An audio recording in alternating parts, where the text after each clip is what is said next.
Hello, I'm Matthew McKay. I am the co-author of The New Happiness.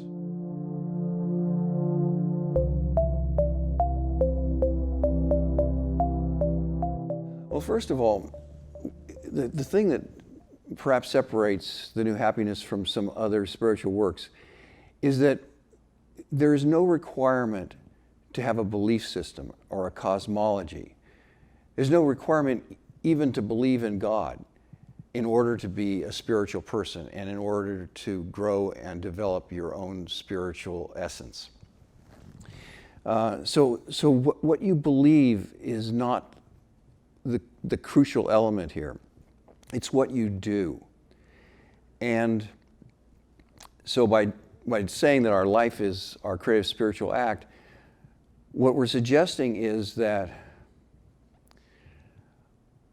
our life is about each decision we make every day. Every day is full of decisions. How we choose to relate to all the people in our lives, how we choose to respond to our work and career situations, how we respond to our children, our partners.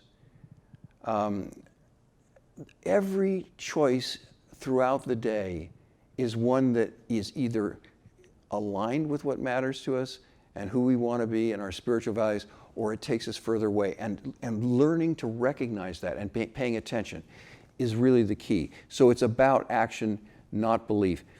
And the other thing that happens that's really important is learning to pay attention to those moments of choice. If you don't notice that you have a choice, you're not in a position to make one. So being able to act on your values requires that you notice that there is this moment in time where I could do X or Y, where I could move toward what matters to me. I could, for example, act on love, or I could act on some selfish or avoidant impulse. So the choice, though, has to be visible. And there are a lot of practices in the book to actually elevate our awareness.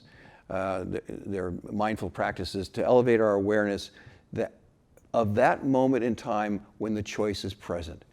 And being able to see that allows me to actually go one way or the other. Well, let's say I have a value with my partner, a core spiritual value of telling the truth, and I have another value about being loving and supportive. So those are two very important values that I hold. And at the beginning of the day, we encourage people to do a practice called morning intention. Basically looking out across the rest of the day and trying to identify moments in time where a person could choose to act on a value. Where are those opportunities? When will that show up? And so my morning intention might include, for example, noticing that when I get home, I'm likely to have some time with my partner where we talk about our days, we review and talk about things. But I might also, during my morning intention, ask myself, well, now how can I bring this value of loving support and honesty into that moment when we're likely to see each other at the end of the day? How can I do that?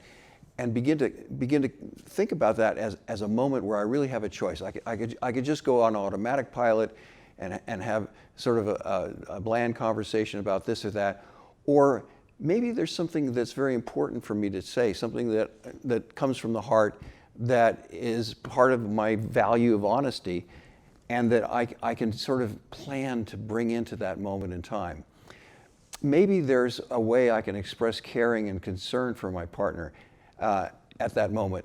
And so that becomes part of my plan and my morning intention. So those are some of the ways that we can bring our values into action and use the morning intention to